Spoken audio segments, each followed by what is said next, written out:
2025 Autumn Congress. Welcome, dear professors. Welcome, dear Muhammed Kosik, Prof. Dr. Muhammed Kosik from Bosnia, from Travnik University, and Prof.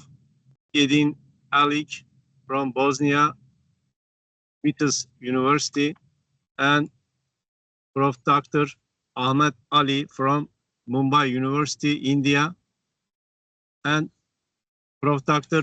Flora Merko from Albania, Alexander Monsieur Juris University, and Desir Luis Nizigiyama from Burundi University and from Burundi. Okay, I would like to invite the first presenter, dear Prof. Dr. Muhammed Kosik. Dear Prof, are you ready? Yes, I'm reading. Okay, dear Prof will present his presentation from Bosnian language and translate. Dear Prof Edin, thank you Edin for translation. Dear Prof, okay, you can start. Go on, please. Okay, thank you. Poštovane kolege i kolegice, dragi učesnici kongresa, hvala vam na pozivu da govorimo o transfrontalnom potencijalu vještačke inteligencije u obrazovanju. Ja danas neću govoriti samo o fascinantnim alatima, nego o tome šta vještačka inteligencija zaista znači za studente, nastavnike i obrazovne sisteme. Dakle, u protekle 3 godine svjedočimo o eksploziji generativne vještačke inteligencije od GMT+3 do brojnih specijalizovanih edukacijskih rješenja i lako je upasti u tu zamku hype-a. U ovom kratkom predavanju pokušat ću pokazati gdje smo danas, koje su stvarne koristi potkrijepljenih istraživanjima dalje, koje rizike moramo ozbiljno shvatiti i kakav nam se put odgovorne primjene otvara. I ključna poruka je jednostavna, tehnologija treba da bude sredstvo za bolje učenje, a nikako cilj sama po sebi. My name is Edin. On behalf of Professor Muhammed Dr. Ćosić, I will translate this presentation for you. Dear colleagues and Congress participants, thank you for the invitation to speak about artificial intelligence in education. I will not focus only on fascinating tools, but on what AI truly means for students, teachers, and education systems. Over the past 3 years, we have witnessed an explosion of generative AI, from ChatGPT to numerous specialized education solutions, and it's easy to fall into the hype trap. In this short lecture, I will try to show where we stand today, the real benefits supported by research, the risk what we must take seriously, and what the path is responsible use might look like for the students and teachers. The key message is simple: technology should be a means to better learning, not the goal for itself. Thank you, Edin. Idemo dalje.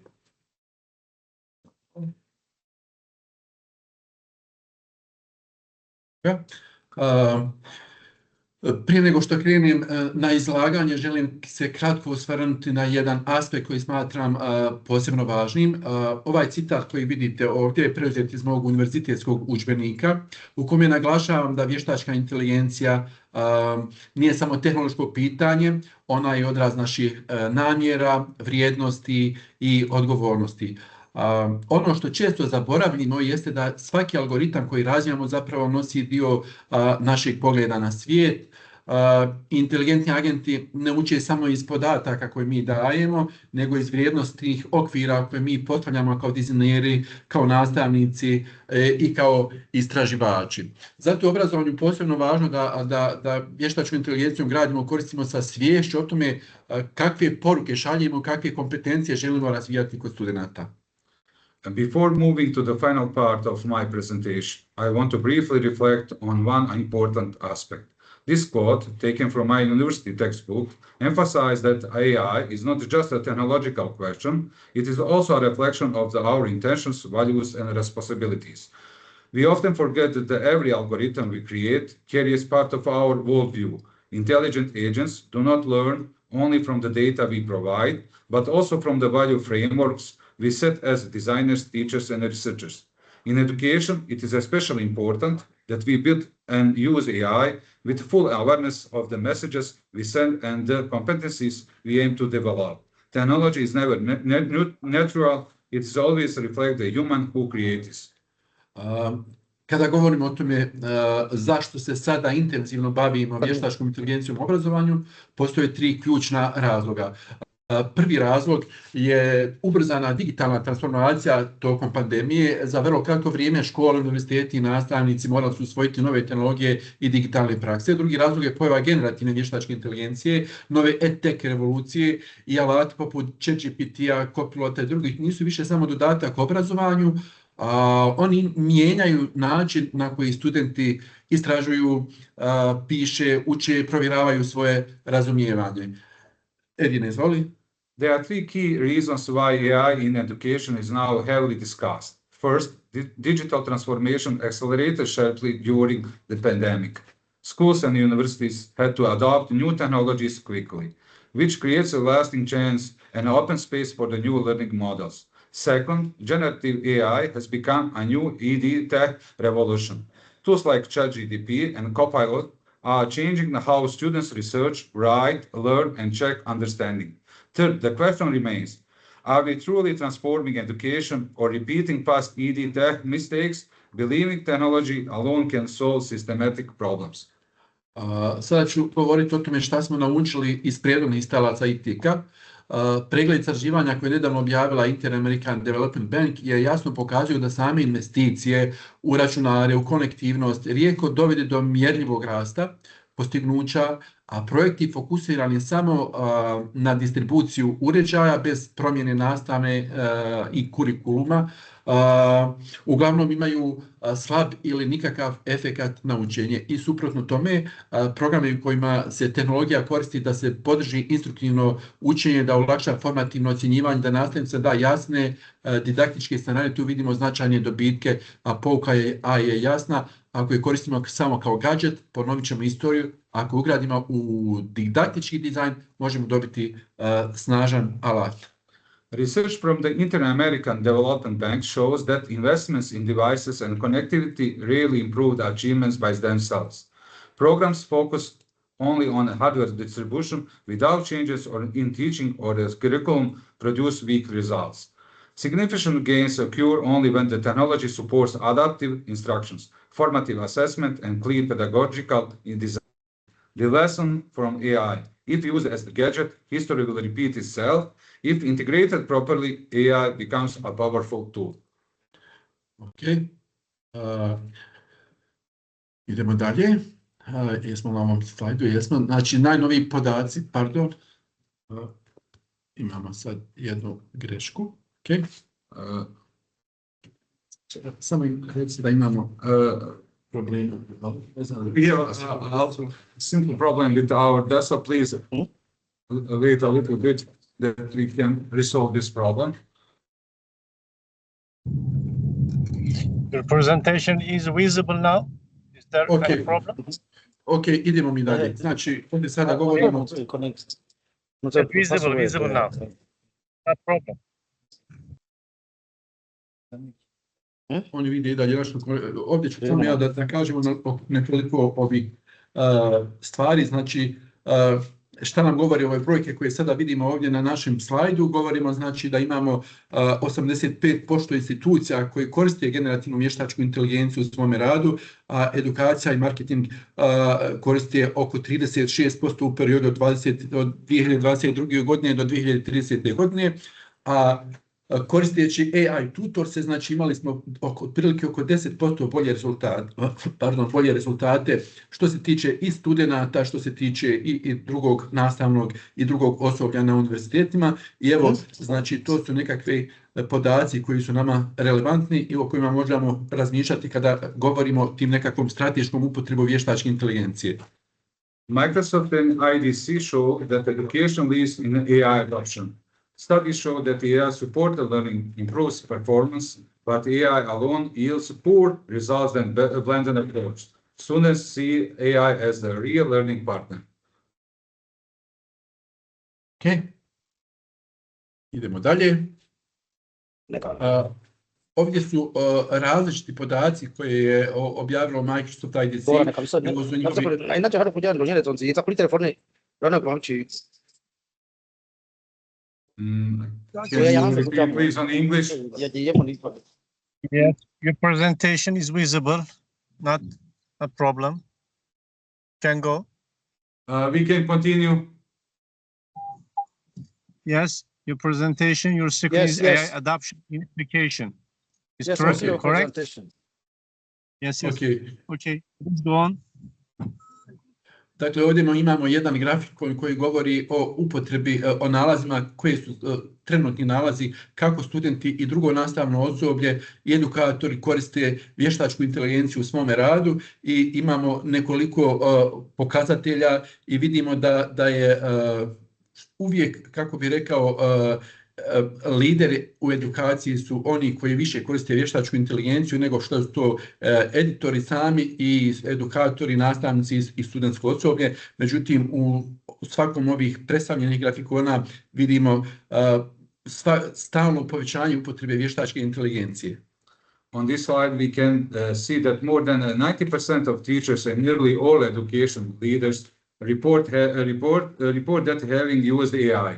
AI is becoming part of daily routines, not just an occasional tool. However, the major concern is the gap between use and understanding AI, and AI literacy is emerging as an essential skill for both teachers and students.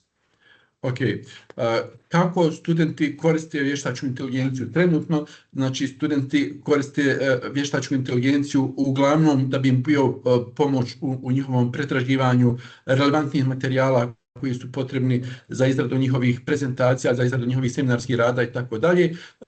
U nastavnici koriste vještačku inteligenciju za pripremu njihovih predavanja, za različitu izradu edukativnih materijala, a postoji takozvani raskorak između razumijevanja vještačke inteligencije i između onoga što u stvari vještačka inteligencija, način na koji se ona koristi trenutno od svih aktera koji su uključeni u taj obrazovni proces. This slide shows that how students and teachers use AI. Students mainly use AI for the explanations, solving tasks, practices, questions, and checking answers. Teachers use for the preparing examples, differentiating tasks, and creating quizzes and rubrics. However, fewer than half feel that they truly understand of AI, highlighting the need for systematic AI literacy. Ok, idemo dalje. Sad ćemo govoriti o metakogniciji, vještačkoj inteligenciji i samoregulisanom učenju. I ja sam prije nego što krenem na moj doprinos u ovoj oblasti izdvojio ovdje nekoliko stvari koje vidite ovdje na slajdu. Znači, uglavnom radi se o tome da vještačku inteligenciju moramo razumjeti na ispravan način u pogledu njihove upotrebe, moramo voditi o tim nekakvim etičkim dimenzijama upotrebe vještačke inteligencije i moramo naravno razmišljati o nekakvom višem levelu nego što je to klasična upotreba vještačke inteligencije od aktera koji su uključeni u obrazovanje. Znači moramo govoriti o metakogniciji i samoregulisanom učenju. AI aligns with the well-classic learning theories. It can extend the zone of proximal development by offering hints and feedback slightly above the learner's current level. AI also supports all phases of a self-regulated learning, planning, monitoring progress, and reflecting on errors. Okay. Idemo dalje. Sada govorimo o tome. Sad samo posjetim ovdje imam šta sam zapisao. Ok. Dakle, u ovom dijelu želim kratko postaviti rezultate mog rada i zapažanja iz nastave tokom prošle akademske godine. Posmatrao sam kako studenti koriste generativne alate i alate vještačke inteligencije. Ono što se pokazalo, što je najvažnije, je da vještačka inteligencija donosi najveću korist kada se koristi za poticanje razmišljanja,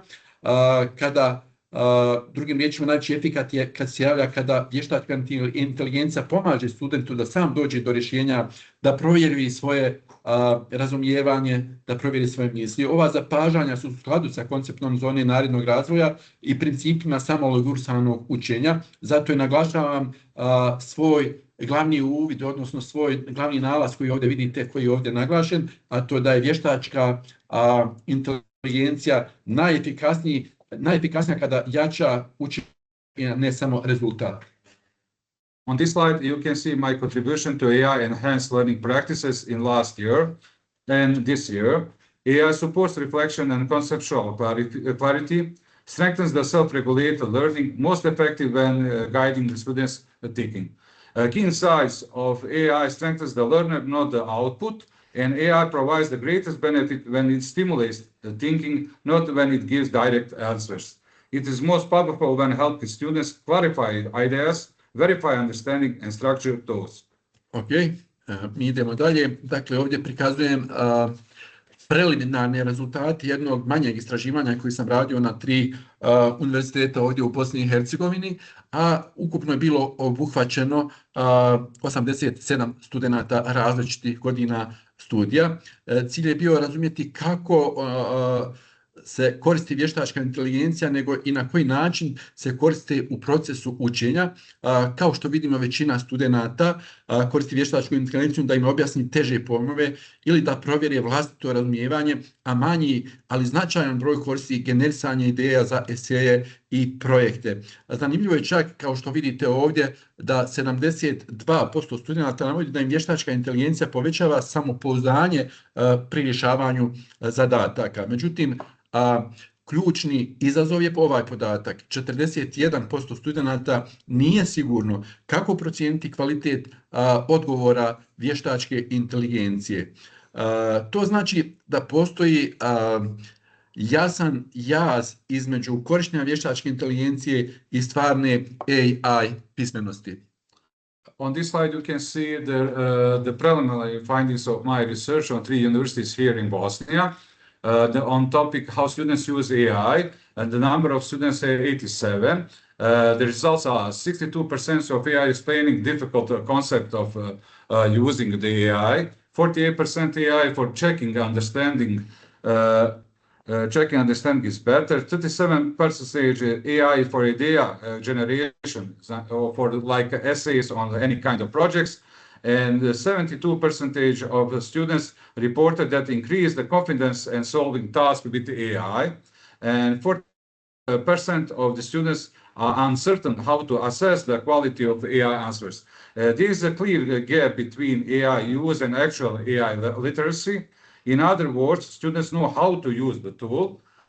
They don't always know how to recognize whether an answer is good or correct or applicable for them. That's why it's crucial for education that AI is not just a source of information, but a tool that encourages them to think, to check, to explain.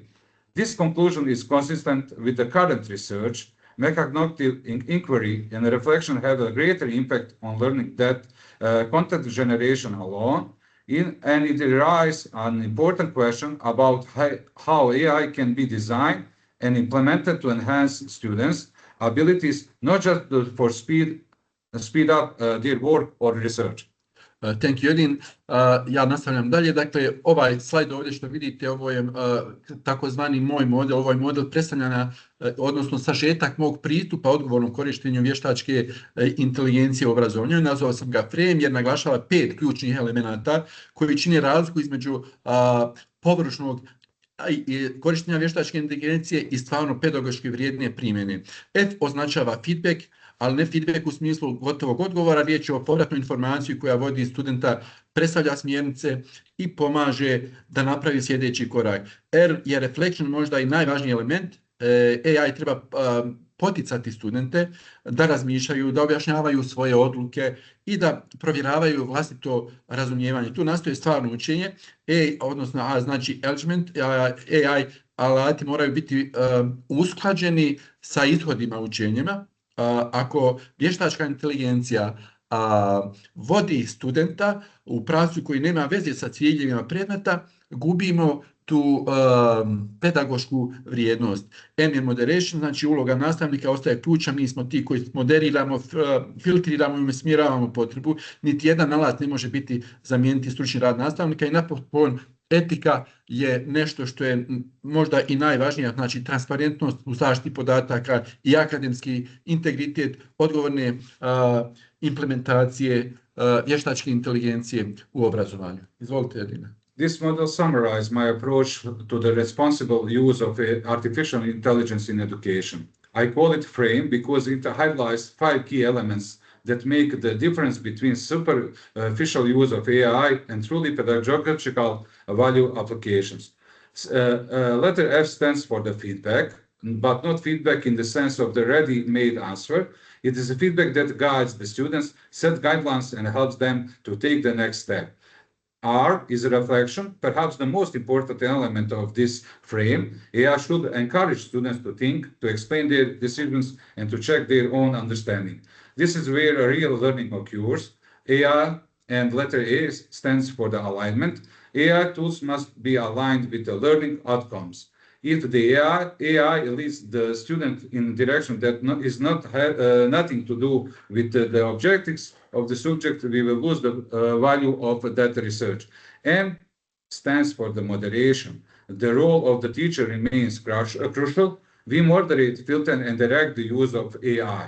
Not the one, the tool cannot replace the professional judgment of the teacher. And finally, E is for the ethics. Transparency, privacy, protection, and academic integrity are the foundations and the responsible implementation of artificial intelligence in education.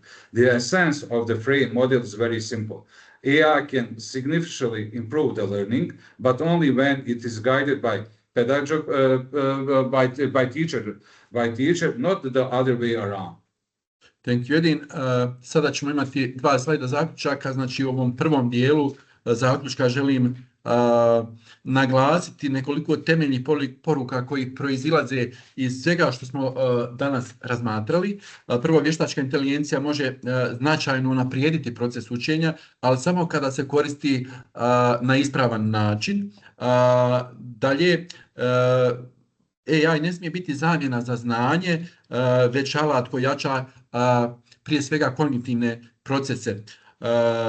Vidimo da i studenti, nastavnici sve više koriste vještačku inteligenciju, ali nerijetko, znači bez potrebne pedagoške pismenosti, odnosno bez potrebne AI pismenosti u korištenju vještačke inteligencije. I treće, metakognicija, refleksija i pedagoško vođenje ostaju ključni elementi kvalitetnog učenja. Bez ta 3 stupa AI ne može imati transformativni utjecaj, jer tehnologija sama po sebi ne stvara duboko učenje, nego način kako tu tehnologiju, u ovom slučaju vještačku inteligenciju, integrišemo u pedagoški proces.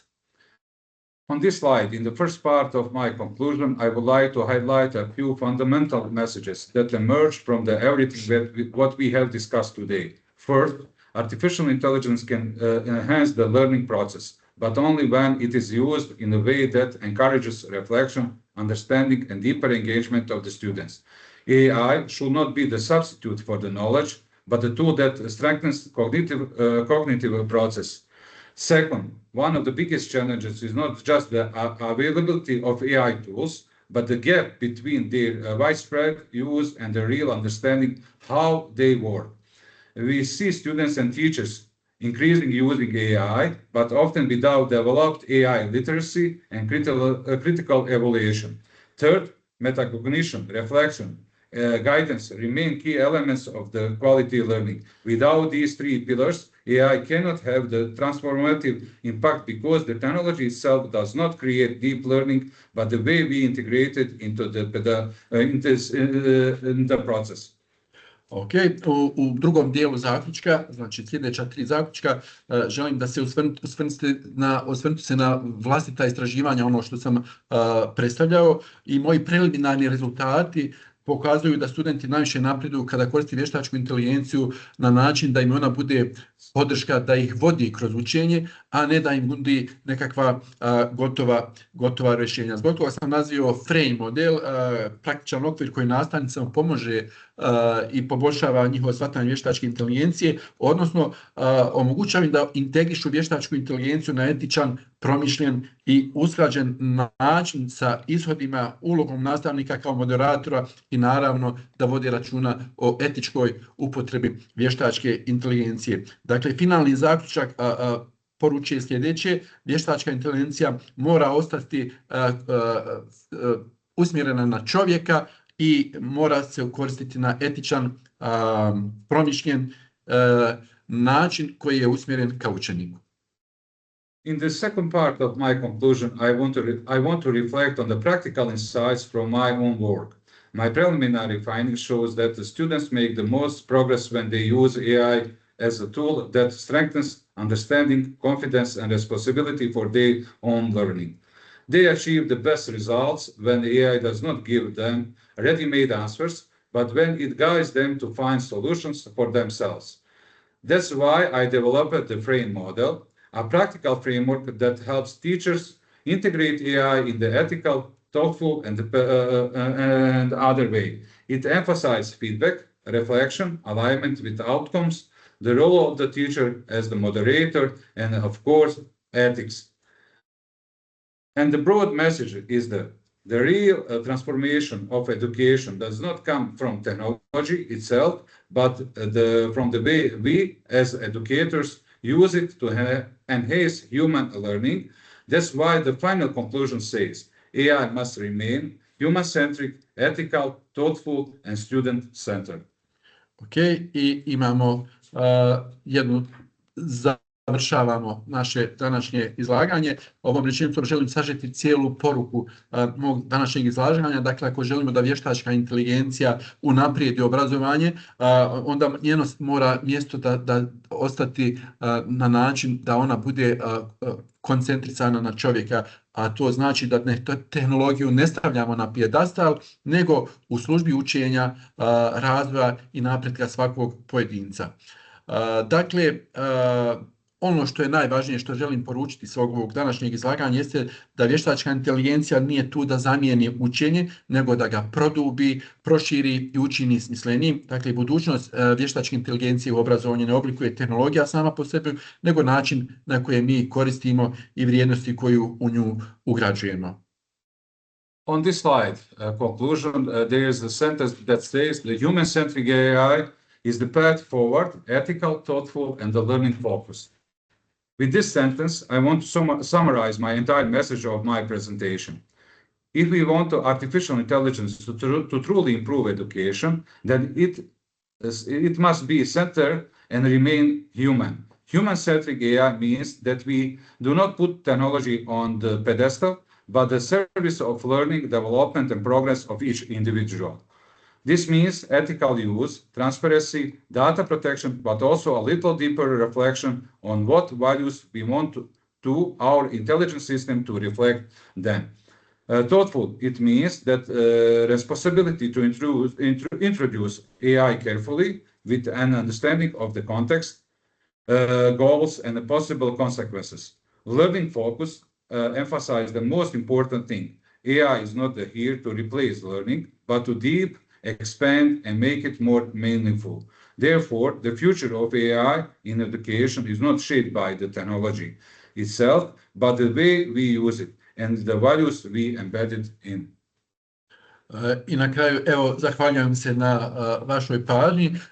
Bilo mi je čast i zadovoljstvo da učestvujem na ovome kongresu. Pozdravljam sve vas koji ste trenutno u Istanbulu i sve vas koji ste nas pratite iz drugih država preko ove naše Teams platforme.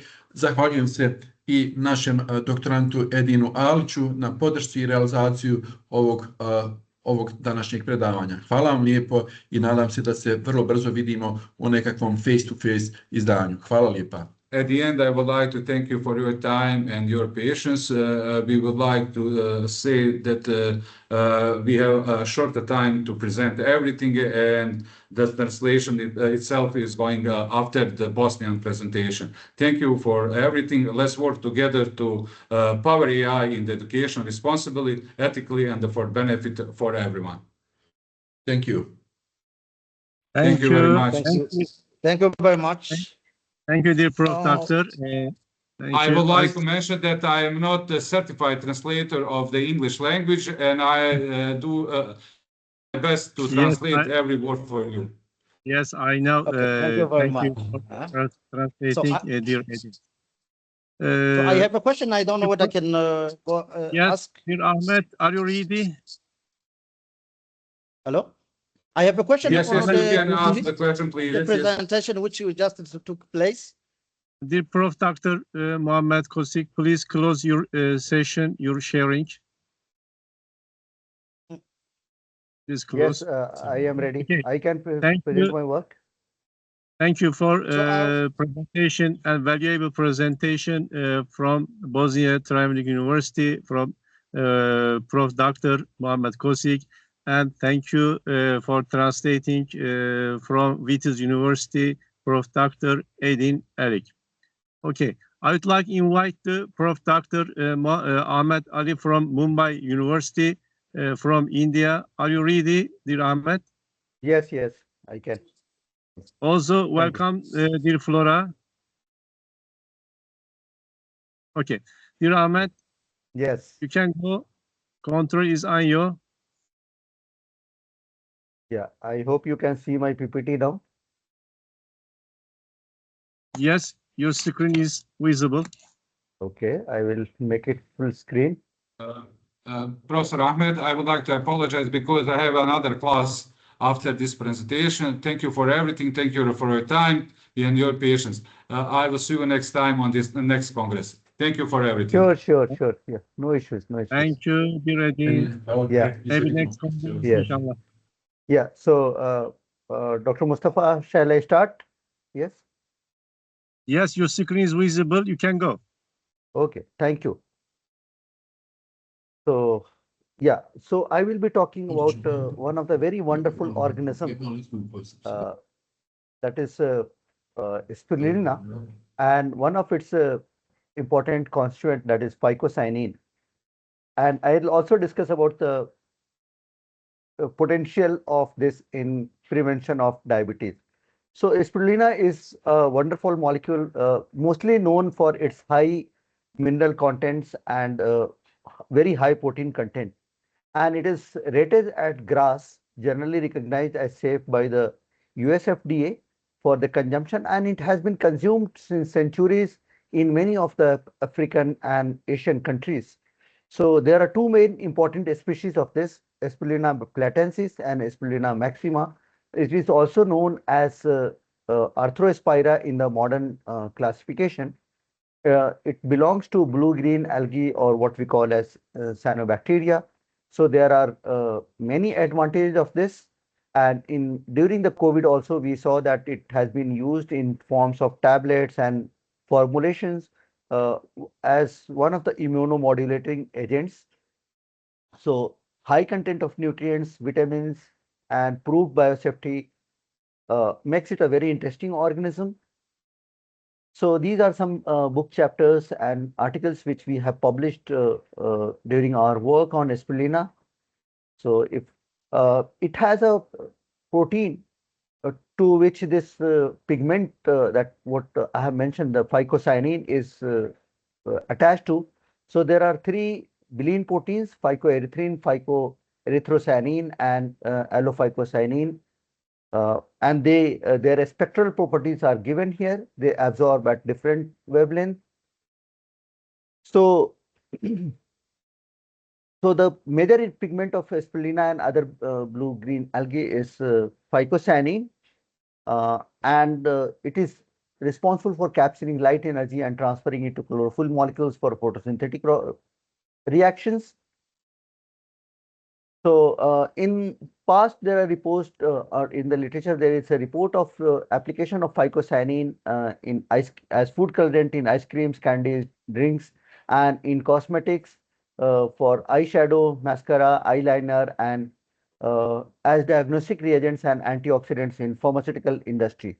So you can see that this is how the phycocyanine market has been taking up, and uh, 24 244.5 million US dollar is the market size of this phycocyanine pigment. So this is the type of phycocyanine which is majorly present in the organism. So what we have done, we have prepared the extract of Spirulina uh, platensis uh, using aqueous extract, and then we have isolated the or purified the phycocyanine in our lab. So this is the brief protocol here, and we have used the quality by design RSM as the method to standardize the phycocyanine extraction, and we could see this through this software analysis that growth cycle, freeze thawing process of the extraction, and the extraction buffer are the three main factors which contribute to the extraction of uh, or having a greater impact on the phycocyanine concentration and purity. So this is the phyto FTIR analysis of phycocyanine. You can see here, and this the details of this confirms that it has one amide bond, a characteristic feature of phycocyanine. Then we did organoelectric tests. So color is blue, odor is odorless, smooth consistency and soluble in water, and it's a homogeneous solution. Then we purified it further by using the electrophoresis techniques. You can see that there are two subunits, alpha and beta subunits, in the range of more than 15 and 25 kilodaltons. This is the interaction study between the phycocyanine and the albumin BSA protein, and we could show that there is an interaction as reflected by this study. Uh, this is known as quenching study. So as the concentration of phycocyanine increases, there is an increased quenching of the fluorescence of the BSA. That is an important phenomenon which is used to characterize the drug interaction between the drug and the protein. So it can be concluded from this study that phycocyanine has the binding capacity to the protein, and it can be further developed as a drug molecule. So we further did the interaction study between the phycocyanine and BSA using the established plots and graphs. So the negative values of delta H and delta showed involvement of non-covalent interactions like van der Waals and hydrogen bonds, and they are important for stabilization of BSA and phycocyanine complex. And the negative value of delta G also indicates that the interaction of BSA and phycocyanine was a spontaneous process. So then we did the induce the DNA damage, and we checked the role of this phycocyanine. We could show here that DNA is by using a process that is known as glycation. Yes.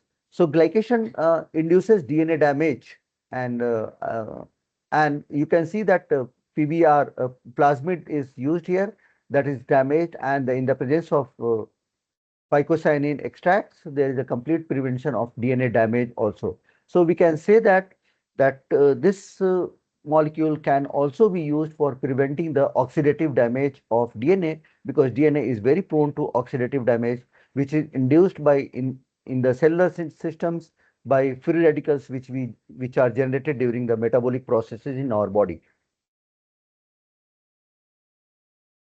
So this is the scheme which showed that when there is a high level of glucose in our body, this glucose reacts with the protein in the body without involving an enzyme, and leads to a group of molecules which have been shown in last 3-4 decades as very harmful. And this group of molecules are known as advanced glycation products and have been implicated in many metabolic and neurodegenerative disorders like cataract, retinopathy, nephropathy, Alzheimer's or cancer, and so on. So after purifying phycocyanine, we check the role of this phycocyanine molecule in the prevention of glycation process, and we have used 100 microgram per ml of both extracts. One is in the distilled water and the other one is phosphate buffer. So you can see that the uh, sorry, the sodium phosphate, the P2 was able to prevent the glycation of the protein by more than 80%. And this was analyzed by NBT assay, that is nitroblue tetrazolium assay, which indicates the formation of early glycation products that happens in first 1 week or second week, and later on in the third and fourth week there is higher prevention of the rate of the advanced glycation products. Some of these agents are fluorescent, and we use the spectrophlorimetry technique to analyze their formation and prevention. So this red line indicates the amount of fluorescent advanced glycation products formed in the body, and then we analyze the role of this P1 and P2 extract of phycocyanine, and we could show that there is a significant prevention of uh, formation of fluorescent agents. This glycation process, the interaction between the sugars and protein, also causes the structural changes in the proteins and the aggregation of the proteins. And this aggregation of the proteins is involved in many of the neurodegenerative diseases and makes the protein non-functional. And this aggregation of the protein is analyzed by a spectrophlorimetry assay using a dye that is known as thioflavin T, a very specific dye for the aggregated proteins. You can see that we could significantly show that there is a increased amount of aggregation in the presence of green line indicates the fructose, and red line indicates the glucose. So you can see that increase aggregation of the proteins, and in the presence of phycocyanine, purified phycocyanine, there is there is a suppression or prevention of aggregation of the proteins. Then we analyze this aggregation of the proteins using the electrophoresis technique. This is BSA. This is page polyacromide electrophoresis image, which clearly shows that there is a. So lane 2 shows that aggregation of the proteins, and the other lane show. So this is the normal BSA, that is native BSA without aggregation, lane 1, and lane 4, 5, and 6 are the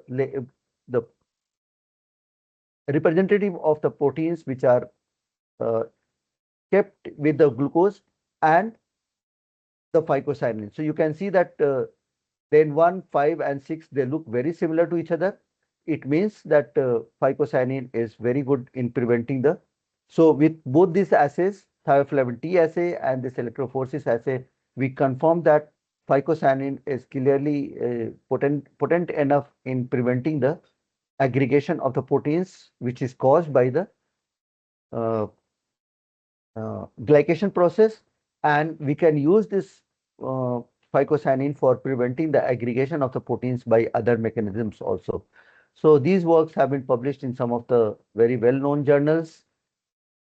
So coming to the conclusion, we can say that there is an interaction between the BSA and protein, BSA and phycocyanine that makes a very good that makes phycocyanine as a very good drug candidate. Anti-glycating assays, so there is a reduction in the formation of early and late stage of the glycation by phycocyanine. Electrophoretic results also indicate that there is a complete reversal of a structural alteration of the proteins and DNA molecules. So phycocyanin could suppress glycation and in downstream process which are implicated in the diabetes and its secondary complications.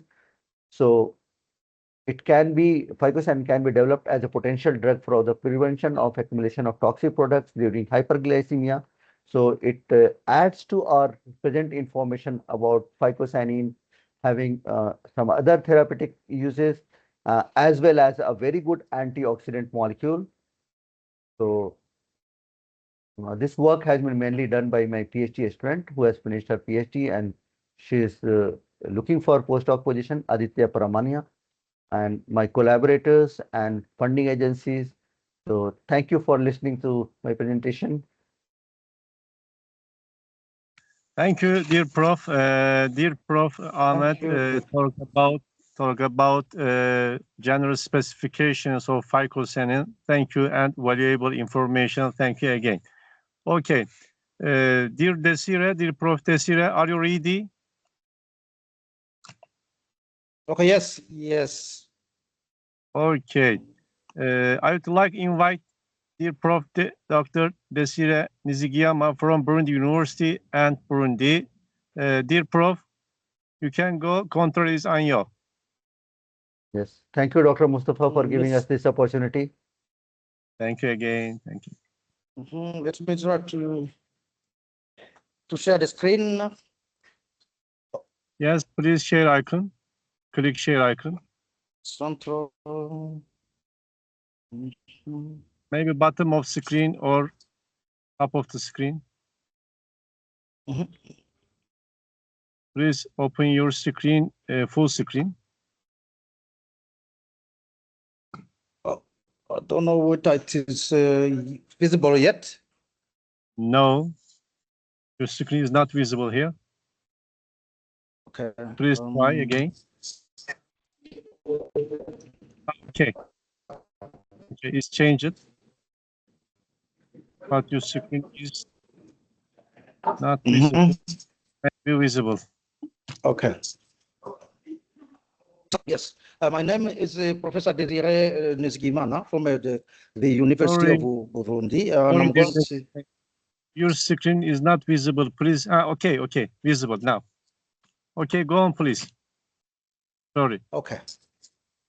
Yes. So I am Professor Desire Nizigimana from the University of Burundi. I am going to present to you just a paper on some analysis of consumerism and sustainability and its ethical ground and concern. It is just an ongoing research. Then, consumerism as a concept and which the associated with some consuming practices is usually considered as any moral phenomenon. That's a consumerism as simply something associated with some consuming behavior that people may have in a given society, and it's usually simply regarded as a grounding force of capitalism, not having any moral connection.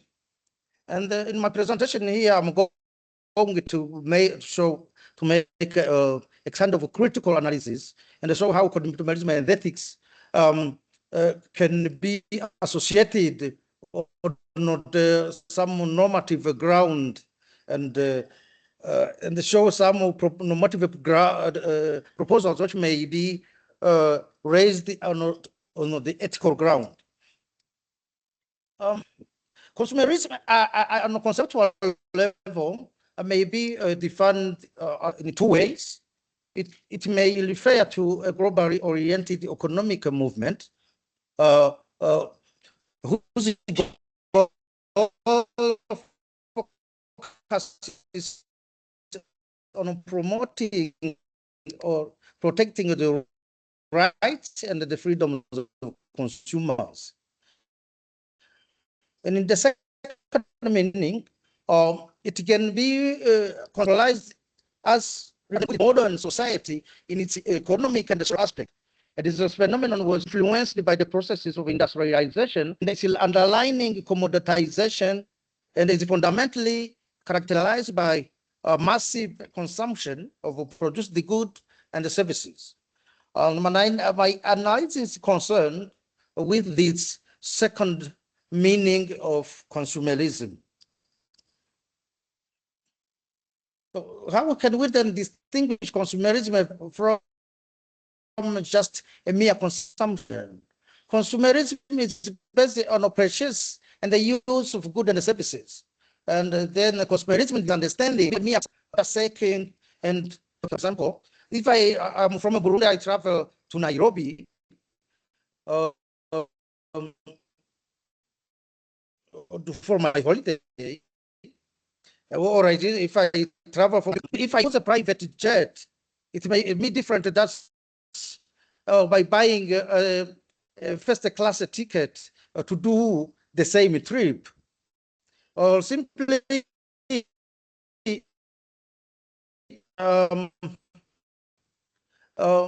holding like 5 luxury cars may be considered like something which may level as just using private means, simple of having means of transportation. So having private car means it is something which is goes beyond the thinking and project satisfaction. And then from some researchers who actually did research on the driving forces of this, Victor Lebow, who in 1955 made this statement, I quote, "Our enormously productive economy demands that we make a consumption as our way of life, that we convert the buying and the use of goods, our ego satisfaction in consumption. And the measure of our social status and the social acceptance of prestige is now to be found in a consumptive terms. The pressure upon individual to conform to safe, accepted social standard, the more does they tend to express his aspiration and his individuality in terms of what we wear, drive, eat, his home, his home. So we need things burned out, worn out, replaced, and discarded as a never increasing rate. End of quote. This actual activities, they make a commodities tools for individual self-expression in the society and even the world. Then commodities becomes a tool endowed with a social meaning and an externalization of social and also economic status. So then one of the ground where actually ethical concern is invited within the consumerism is the idea of sustainability and also of lifestyles. So according to a report of a Global Footprint Network, which was published in 2010, the human ecological footprint has already exceeded 20% of the productive capacity of the planet ecosystem that can be naturally sustained. This is actually the global ecological footprint, meaning that what the world actually can produce, which can sustain human life being in the world when we take the average level of humanity.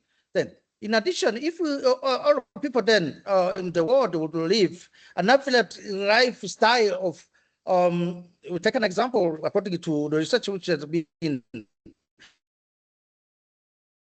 conducted, the first 10% of the rich Americans,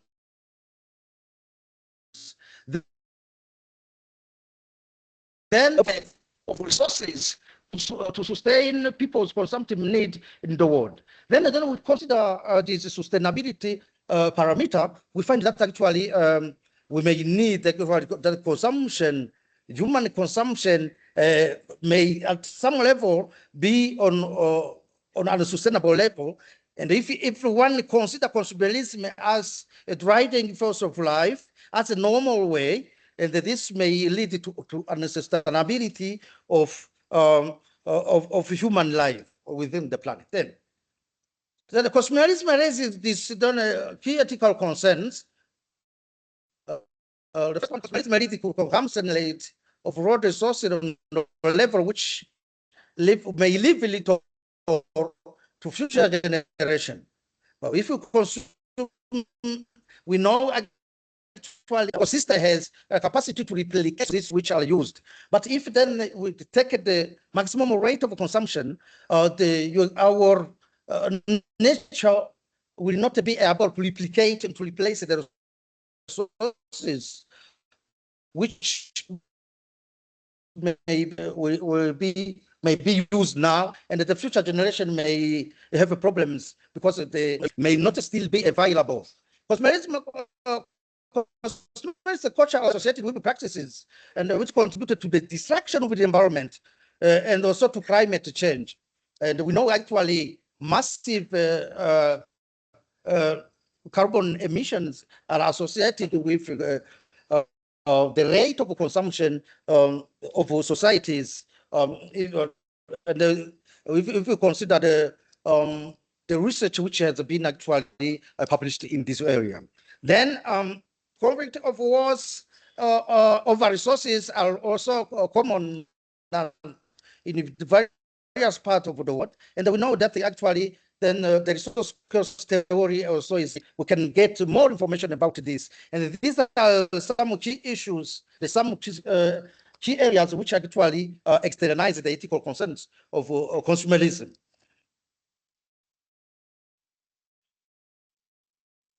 Consequences of current consumerism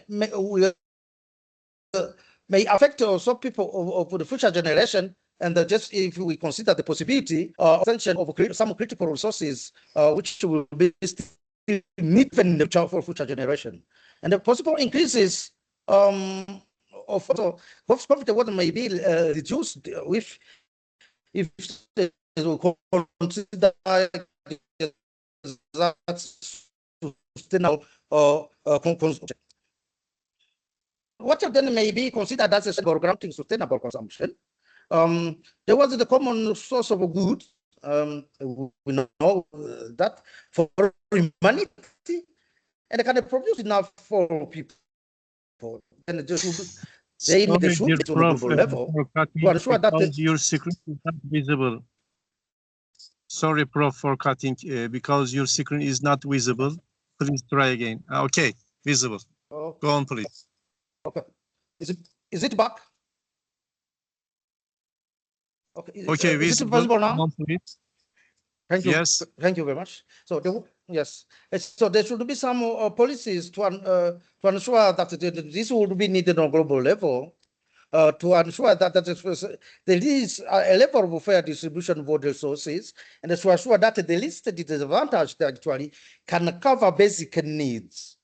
And some global some policy may be also set to set some global taxes for protection of the environment, because just the key concern of global pollution is associated with actually the level of human consumptive behavior. Then protection may also be concerned. We should also take care of the protection of future generation. Future generation here will need resources, and some among the resources should be saved actually for future generation of the world and the human race. Then a solution should be thought about now, and how to prevent the extinction of some critical resources which we are sure will still be needed for a future generation. In conclusion, we may conclude that then consumerism is not completely free from ethical concerns, and some ethical issues are associated with the issue of overconsumption of water resources. And while consumerism leads to consumption of water resources, our ecosystem is not able to replicate the resources at the level of the current need of human consumption. And this also should be taken care. There is therefore a need for setting some global policies that will help to ensure that the distribution of water resources is fair and take into account the concern of future world generations. I thank you for your attention. Thank you very much. Thank you, End dear of Prof. presentation. Yes. Okay. Thank you, dear Prof. Desira, especially as you have effectively shown why consumerism and consumer culture and often viewed merely as non-moral economic forces driving capitalism.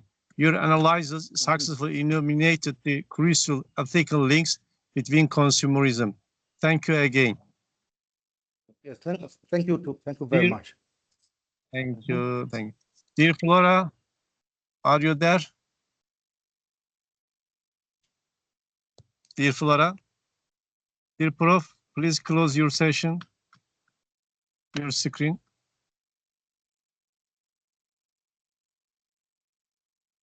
Dear Flora, are you ready?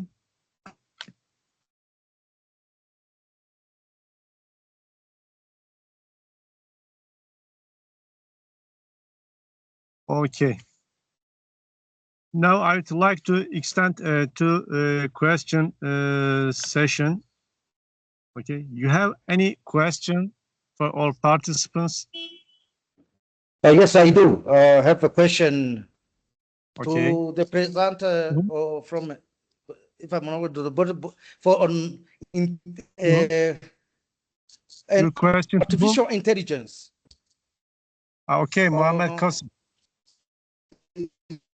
But dear Prof, could not answer from English language because he's teach from Bosnia. Okay, okay. Yes. Okay. Okay. Dear Ahmed, you have any question? No, it's okay. Thank you. I have one question, dear Prof. Desira. Yes, thank you. Yes. Okay. Dear Professor, regarding to your normative proposals, could you briefly outline one or two of the most critical steps we should take as consumers, corporations, or policy makers to address the ethical concerns you have highlighted? Yes.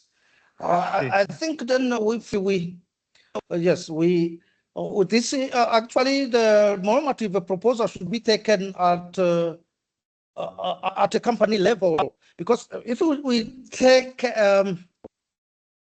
into account the rate of consumption, if it is the use of resources and what the level of resources we use, then we may actually end up, the more we are consumerist, the more we contribute to actually at the greenhouse gases production, which we know when they are at the higher level, our nature is not able to actually contain to use them in a normal way, and when then the rate of the greenhouse gases are beyond what the nature can naturally form, this will lead to global warming. So then there should be some taxes which are actually the companies or societies whose ecological footprint is beyond what is ecologically sustainable. And then we may be able to compensate from other part of the world which whose actually greenhouse production is below what is sustainable, so that we make a balance, so that these countries which are still sustainable below the level of ecological footprint, they don't follow this other example to go beyond what is sustainable and contribute further to the destruction of the ecosystem. This can be feasible, and it can be thought further, but it is possible at the level of policy making if it is agreed upon among stakeholders. Yes, what I may say now. Okay, thank you for valuable answers. Thank you very much. Okay. Thank you very much. I would like to invite again dear Flora Merko Prof from Albania. Dear Flora, are you ready? Can you hear me? I think she is Okay. not here. Yes, maybe Dr. Flora is Mustafa, not here. Yeah, you can call her or you can ask her online through WhatsApp. Yes. Okay, you have any question from all participants? Okay. Thank you very much for all participants. I would also like to extend our deepest gratitude to all our attendance participants, both physically present and joining us online. Your engagement and questions were invaluable. Thank you again. Thank you again. Maybe next Congress will be offline and in person. Yes. Bye, everyone. Yes, thank you, Dr. Mustafa. Please share the certificate of previous one also. Yes. Thank you very much. Yes, thank you. Bye, everyone. Bye. See you soon. See you.